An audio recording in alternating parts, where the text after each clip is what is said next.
बेटा अपन के पिछले जो टॉपिक थे उनमें चार्जिंग प्रोसेस पढ़ी थी। Now I will study about gold leaf electroscope. बेटा सबसे पहले मैं आपको एक बात बता दूँ कि इसका पर्पज क्या है, हम इसको यूज कर रहे हैं, क्या चीज़ है, क्यों यूज कर रहे हैं। कोई भी टॉपिक पढ़ रहे हैं, सबसे पहले हमें उसके बारे में पता होना चाहिए कि हम उस टॉपिक को स्टडी क्यों करें।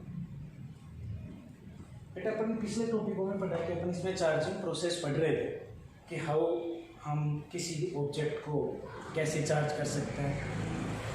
अगर अनचार्ज ऑब्जेक्ट है तो हम उसे चार्ज ऑब्जेक्ट की हेल्प से कैसे चार्ज कर सकते हैं, इन सब के बारे में अपन पढ़े।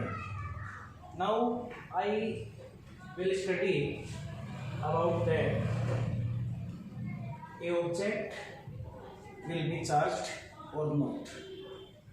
मतलब अब हम ये पढ़ेंगे कि जो ऑब्जेक्ट है वो चार्ज है या नहीं है, कैसे पता लगे, और अगर चार्ज है तो उसके चार्ज का नेचर क्या है, ये हमें कैसे पता लगे, इसके बारे में अब हम स्टडी करें। तो ये गोल्ड लीफ इलेक्ट्रोस्कोप बहुत ही बढ़िया एक डिवाइस होती है। इससे आप ये स्टडी कर सकते हो गोल्ड लीफ इलेक्ट्रोस्कोप से कि ऑब्जेक्ट चार्ज है या नहीं है। इसकी कंस्ट्रक्शन बहुत ईजी है। हम इसमें एक ग्लास जार लेते हैं, आपको दिख रहा है ये ग्लास जार है। इस ग्लास जार को हम एक कॉर्क की हेल्प से एक मेटेलिक रोड लगाते हैं। मेटेलिक रोड का अपर जो एंड है वो मेटेलिक डिस्क से अटैच होता है, ये मेटेलिक डिस्क है। और इस रोड के नीचे के दो किनारों पर दो गोल्ड लीफ लगी होती है, सोने की पत्तियां लगी होती। ये शुरू में बेटा एकदम स्ट्रेट रहती हैं, इस तरीके से ध्यान देंगे हम। जैसे ये मेटेलिक रोड है तो इसके साथ ये दो गोल्ड लीफ होती है ऐसे। यहाँ एक डिस्क होती है, जैसा मैंने बताया मेटेलिक डिस्क।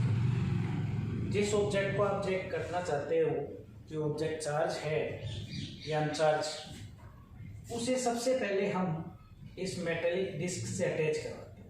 ये जो मेटेलिक डिस्क है इससे अटैच करवाते हैं। और हमने चार्जिंग बाई कांटेक्ट या कंडक्शन पढ़ा था कि जब कोई चार्ज ऑब्जेक्ट डिस्क से टच होगी तो अपना चार्ज इसे देगी। अब चूँकि बेटा ये नीचे मेटेलिक रोड है यानी कंडक्टर, मतलब इसमें चार्ज फ्लो हो सकता है। चार्ज फ्लो हो सकता है तो वो चार्ज फ्लो होते होते इन गोल्ड लीफ के ऊपर आएगा। गोल्ड लीफ जैसे उस चार्ज को एक्सेप्ट करेंगे तो दोनों कंडक्टर हैं। अगर ये ऑब्जेक्ट चार्ज है तो ये दोनों गोल्ड लीफ यूँ फैल जाएंगे। क्यों फैली आपको समझ में आ रहा होगा, क्योंकि हमने कॉन्टैक्ट बाय चार्जिंग में पढ़ा था कि जैसा चार्ज है वैसा ही आएगा। पॉजिटिव है तो पॉजिटिव आएगा, तो इस गोल्ड फॉइल के ऊपर भी पॉजिटिव जाएगा, इसके ऊपर भी पॉजिटिव जाएगा। दोनों पर पॉजिटिव चार्ज हो गया तो पॉजिटिव पॉजिटिव में क्या होगा, रिपल्सन होगा। रिपल्सन होगा तो दोनों गोल्ड फॉइल्स क्या हो जाएंगे बेटा, फैल जाएंगी। इसका मतलब ये जो ऑब्जेक्ट जो मैंने टच करवाई थी वो चार्ज थी, इसीलिए दोनों फैल गई, क्योंकि दोनों पर सेम नेचर का चार्ज चला गया। अगर ये ऑब्जेक्ट अनचार्ज होती है, इस पर चार्ज नहीं होता, जैसे मैंने ये रोड टच कराई अनचार्ज थी, तो क्या ये फैलती? नहीं फैलती, क्योंकि चार्ज नहीं आया। तो टोटल जो चार्ज था नेट चार्ज, वो दोनों गोल्ड जो आपकी लीफ्स हैं इनके ऊपर टोटल जो चार्ज था वो जीरो रह गया। चार्ज जीरो रह गया तो जैसी इसकी शुरू में कंस्ट्रक्शन थी वैसे ही ये रहेंगी। बट अगर ये चार्ज है तो चार्ज जाएगा, दोनों पर सेम नेचर का चार्ज जाएगा। इस पर भी वही चार्ज, इस पर भी वही चार्ज। और हमें पता है like charges are repel to each other. इसका मतलब ये दोनों एक दूसरे से क्या हो जाएंगे, दूर हट जाएंगी और इस तरीके से फैल जाएंगे। तो ये स्टडी हम इस गोल्ड लीफ इलेक्ट्रोस्कोप से करते हैं। और इसकी कंस्ट्रक्शन में मैंने सारी चीज़ें लिख रखी है कि ये चार्ज बॉडी है जो हम इससे टच करवा रहे हैं, ये मेटेलिक डिस्क है, ये मेटेलिक रोड है और नीचे यहाँ गोल्ड लीफ लगी होती है। ये ग्लास जार के अंदर पैक होती है। यह कॉन्टैक्ट पॉइंट है इसमें। इसके पर्पज क्या है, to detect the presence of charge on body और nature of charge on a body. A simple device called gold leaf electroscope is used. यानी किसी बॉडी पर चार्ज है या नहीं ये पता करने के लिए, और अगर चार्ज है तो किस नेचर का है, पॉजिटिव है या नेगेटिव है, ये पता करने के लिए जिस डिवाइस को हम यूज करते हैं हम उसे क्या बोलते हैं, गोल्ड लीफ इलेक्ट्रोस्कोप। इसके पर्पज में बिल्कुल ध्यान रखेंगे हम, it is very sensitive device. Sensitive का मतलब अगर इसके ऊपर आपने थोड़ा सा भी चार्ज दिया तो ये वर्क करेगा, बहुत ही ज्यादा सेंसिटिव डिवाइस होता है।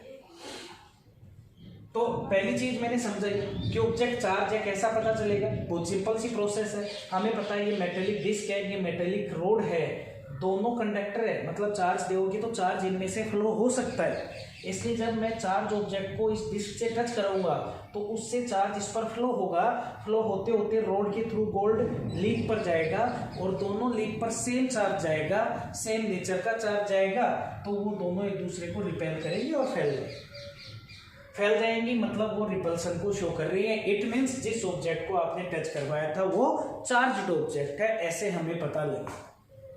अब बात आती है कि सर इस दूसरी चीज का, इसका कैसे पता लगे। सेकंड जो अपन ने ये लिया है नेचर ऑफ चार्ज, कैसे पता लगे नेचर ऑफ चार्ज का।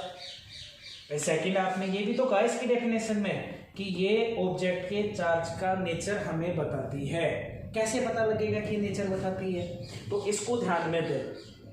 नेचर पता करने के लिए हम पहले क्या करते हैं कि हमारे पास जो ये कंडक्टर था, जैसे मैंने कहा ये मेटेलिक डिस्क है और इस मेटेलिक डिस्क से रोड है और यहाँ हमने कहा दो फॉइल हैं।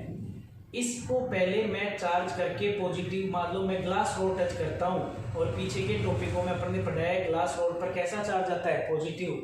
तो बेटा मैंने इसको पॉजिटिव चार्ज दे, इस तरीके से मैंने इसको पॉजिटिव चार्ज दे, तो इसका मतलब इन दोनों पर कौन सा चार्ज गया, पॉजिटिव गया। तो पॉजिटिव गया तो ये दोनों एक दूसरे को रिपेल करेंगी और ये फॉइल यहाँ पहुंच गई। कौन सा चार्ज था, पॉजिटिव, और ये वाली थी वो यहाँ पहुंच गई। इस पर भी चार्ज कौन सा था, पॉजिटिव। अब हमें पता है कि दोनों फैली हुई है और दोनों पर चार्ज क्या है, पॉजिटिव। मैंने एक दूसरी रोड ली, जैसे मैं दूसरी रोड की बात कर, इस पर चार्ज कैसा है, ये चार्ज है पर इसके चार्ज का नेचर हमें नहीं पता कि चार्ज का नेचर कौन सा है।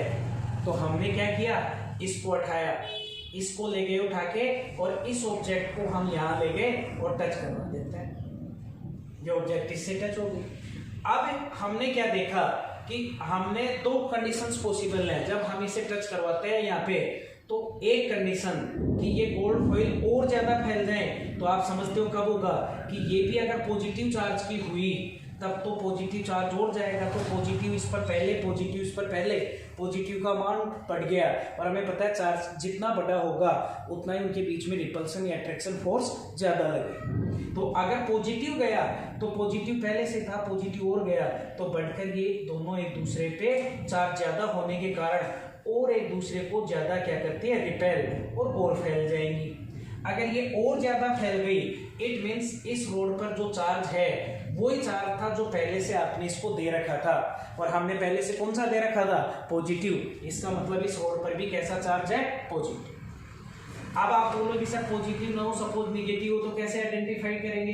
तो बेटा सिंपल सी बात है, अगर ये निगेटिव रोड है तो पहले से आपने कौन सा चार्ज दे रखा है, पॉजिटिव।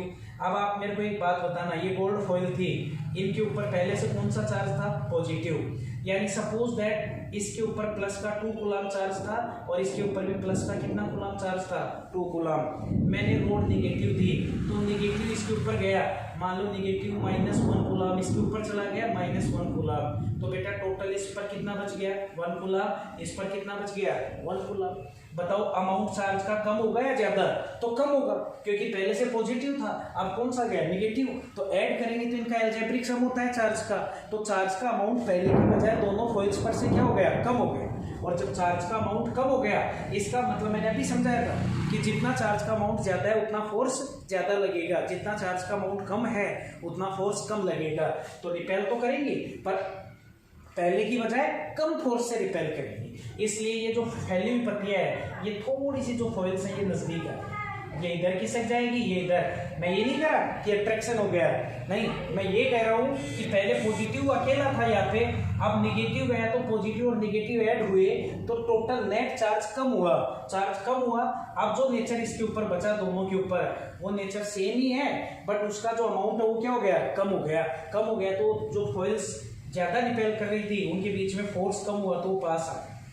तो अगर पहले से आपने चार्ज दे रखा है और जितनी दूरी पर फॉइल्स फैली हुई हैं उससे पास आ जाती हैं दूसरे ऑब्जेक्ट को टच करने पर, इसका मतलब जो टच की गई ऑब्जेक्ट है उस पर अपोजिट नेचर का चार्ज है।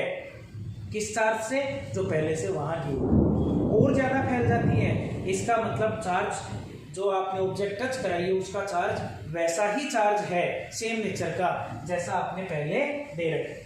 इस प्रकार से हम नेचर ऑफ चार्ज और ऑब्जेक्ट चार्ज है या नहीं ये गोल्ड लीफ इलेक्ट्रोस्कोप से पढ़ सकते हैं।